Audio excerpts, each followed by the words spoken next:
Hello மக்களே, welcome to our channel. இன்றைக்கி நம்ம பேக்கிங் vlogல நம்ம பிஸ்னஸ்க்கு யூஸ் பண்ணுற புடிங் கேக்கோட ரெசிபி தான் உங்களுக்கு நான் சொல்லித்தர போகிறேன். இது ஒரு 1/2 kg ரெசிபி. ப்ரிப்ரேஷன் பார்த்துடலாமா?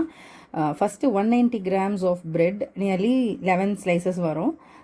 அதை வந்து நல்லா ஒரு மிக்சரில் போட்டு பவுடராக எடுத்து வச்சுக்கோங்க. அது கூட ட்ரை இன்க்ரீடியன்ஸ் எல்லாமே ஆட் பண்ணியே நம்ம வச்சுக்கலாம். ஆட் பண்ணி நல்லா மிக்ஸ் பண்ணி வச்சுக்கலாம். 1 tablespoon of maida, 1 teaspoon of milk powder and 1 teaspoon of baking powder போட்டு நல்லா மிக்ஸ் பண்ணிக்கோங்க. நீங்கள் விஸ்க் வச்சு பண்ணாலோ இல்லை ஹேண்ட் வச்சு பண்ணாலோ ஓகே தான். இந்த வீடியோவில் வர அந்த குட்டிக்கு யார் தெரியுமா? நம்ம குட்டி செஃப் தாங்க.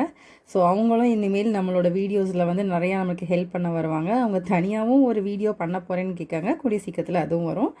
நெக்ஸ்ட் வந்து நம்மளோட வெட் இன்க்ரீடியன்ஸ் ஒரு 4 முட்டை விச் இஸ் இன் ரூம் டெம்பரேச்சரில் இருந்த எக்ஸ் வந்து எடுத்து பீட் பண்ணிக்கலாம். ஒயிட் தனியாக எல்லோ தனியாலாம் கிடையாது. நல்லா பீட் பண்ணிக்கோங்க. ரெண்டுமே சேர்த்து தான்.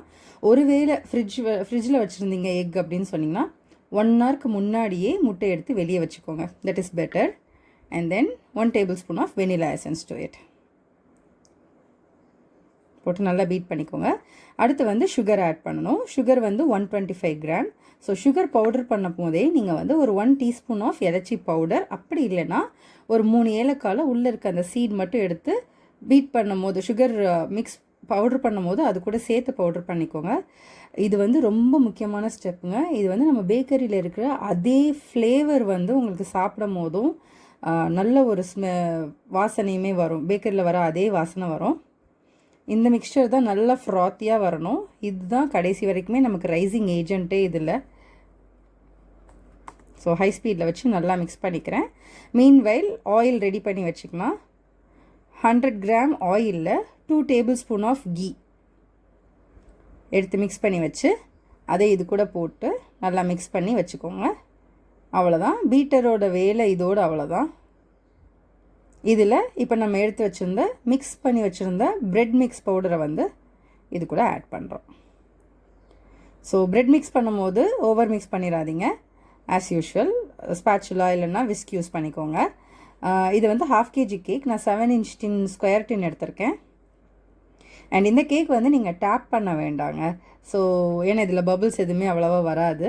ஏன்னா உங்களுக்கு பிரெட் வந்து கிரானுவல்ஸாக தான் இருக்கும், பவுடராக இருக்காதுங்கிறனால நீங்கள் ஸ்ப்ரெட் பண்ணணுன்னா ஸ்பேச்சுலாவோ இல்லை டூத் பிக்கோ வச்சு ஸ்ப்ரெட் பண்ணிக்கோங்க.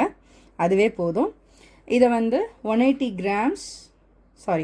degree ப்ரீ ஹீட் பண்ண 10 minutes ப்ரீ ஹீட் பண்ண அவனில் 30 to 35 minutes தாராளமாக ஆகும். அவ்வளோதான், நம்ம பேட்டர் ரெடி. போய் பேக் பண்ணிட்டு வந்துடலாம். நம்மளோட கேக் ரெடிங்க.